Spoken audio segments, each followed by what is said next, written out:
Beyond the one-drop fallacy, rethinking identity, pathology, and belonging in the age of racial mixing. The one-drop rule, a relic of white supremacy that declared anyone with one drop of African ancestry as black. But in today's conversations about identity, heritage, and belonging, this outdated rule is still shaping how we define ourselves, and not for the better. This isn't just about racial categorization. It's about how patriarchal systems have erased the sacred role of Black and American Indian women in shaping identity, forcing us to question, what does it mean to belong? And who gets to decide? Subscribe to this channel to explore how reclaiming the truth about identity protects our heritage and secures the future of the Black American Indian matriarch.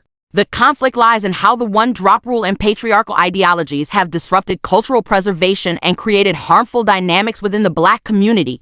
The one-drop rule's false equivalence, historically, it erased matrilineal sovereignty, defining identity through the father's lineage while ignoring the mother's cultural and spiritual contributions. Today, it's used to justify the assumption that children of Black men and non-Black women are inherently Black, despite often lacking cultural grounding, pathology, and misalignment. Children born to Black men and non-Black women, particularly white mothers, often embody internalized anti-Blackness, identity confusion, and a transactional relationship with Blackness. This creates tension in Black spaces, especially for Black women, who experience these pathologies as disrespect and invalidation. Contrasting Black women's mixed children, in contrast, children born to Black women and non-Black men are more likely to retain cultural integrity, as Black women anchor their children in community, spirituality, and lived experiences of Blackness. This isn't just about race, it's about culture, values,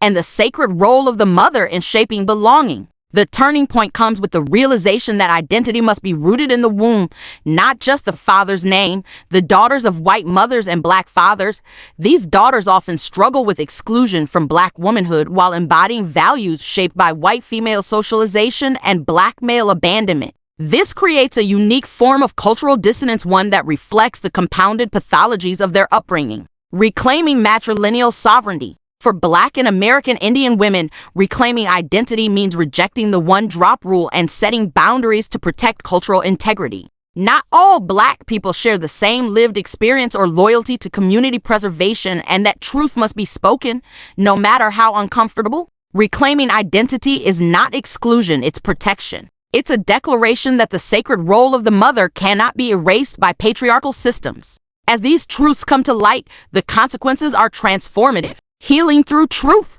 By naming these dynamics, the Black American Indian matriarch reclaims her sacred role, ensuring that identity is rooted in culture, not just bloodlines. Protecting lineage, women are setting boundaries to safeguard their heritage and rejecting the cultural erasure perpetuated by patriarchal ideologies. Redefining belonging. Belonging is not just about ancestry, it's about values, community, and the spiritual grounding passed through the womb. This isn't about division, it's about healing and rebuilding on a foundation of truth and integrity. The one-drop rule was designed to erase the sacred role of the Black and American Indian mother. But we are rising to tell another story, one where identity begins in the womb, shaped by culture, spirit, and ancestral memory. To the daughters of the matriarch, your legacy is sacred. You are not interchangeable. You are not diluted. In reclaiming your identity, you protect what has already been too violently taken. Subscribe to this channel and like this post to join the movement for truth-telling, cultural reclamation, and matriarchal sovereignty. The future belongs to those who honor their roots. Will you rise with us?